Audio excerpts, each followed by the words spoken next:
अब इस वीडियो में मैं पार्ट 19 रसखान के सवैये के आगे के दोहे को लेकर आई हूँ। आइए इसका अगला दोहा देखते हैं। तीसरे दोहे को देखते हैं।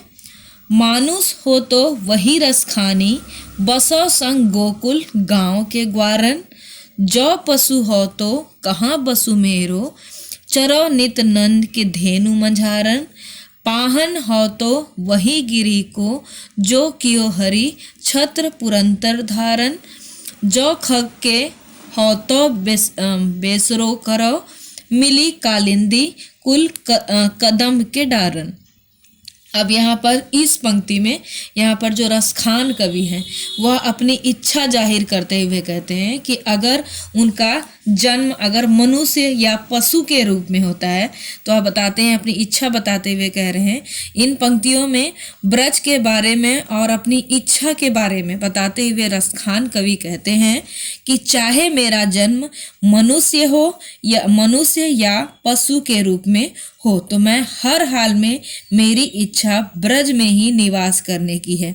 मतलब वह चाहते हैं कि चाहे उनका जन्म पशु में हो या फिर मनुष्य के रूप में हो, वह जैसा भी उनका जन्म हो लेकिन वह ब्रज में ही रहना चाहते हैं।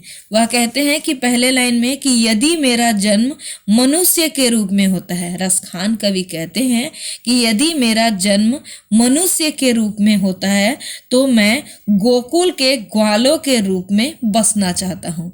यहाँ पर बताते हैं गोकुल गांव के ग्वारन, मतलब मैं चाहता हूँ कि मैं गोकुल के ग्वालों के रूप में वहाँ पर रहना चाहता हूँ, बसना चाहता हूँ। जो पशु हो तो कहाँ बसु मेरो, चरो नित नंद की धेनु मंझारन। यहाँ पर अगले लाइन में कहते हैं कि यदि मेरा जन्म पशु मतलब यहाँ पर शुद्ध रूप होगा पशु, तो यहाँ पर कहते हैं कि यदि मेरा जन्म पशु के रूप में होता है तो मैं नंद के गायों के साथ चरना चाहता हूँ। यहाँ पर बताते हैं अगले पंक्ति में, मतलब दूसरे लाइन में बता रहे हैं। पहले में बताते हैं कि अगर मनुष्य के रूप में होता है तो वह गोकुल के ग्वालों के पास ही रहना चाहते हैं, बसना चाहते हैं। और अगले लाइन में है कि अगर मेरा जन्म पशु के रूप में होता है तो मैं नंद बाबा के जो गाय हैं उसके साथ चरना चाहता हूँ।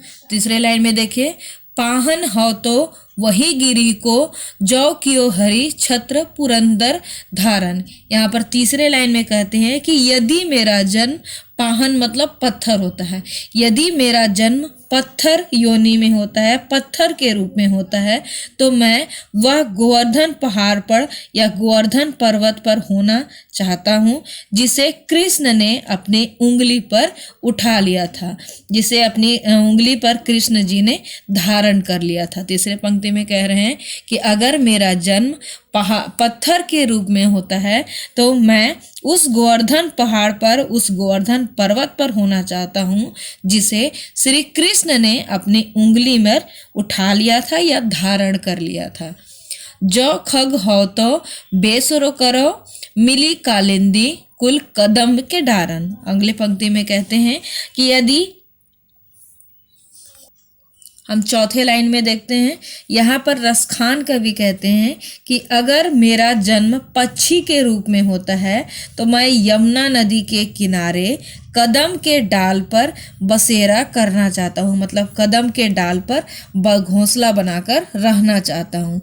जो खग हो तो अगर मेरा जन्म खग के रूप में होता है, पक्षी के रूप में होता है तो मैं यमुना नदी के किनारे कालिंदी, यहाँ पर यमुना को बोला गया है कि यमुना नदी के किनारे कदम के डारन मतलब कदम के डाल पर बसना चाहता हूँ। और इस तरह ये पार्ट 19 रसखान के सवैये की सारे दोहे कंप्लीट होते हैं। आप इसे एक बार अवश्य पढ़ें। धन्यवाद।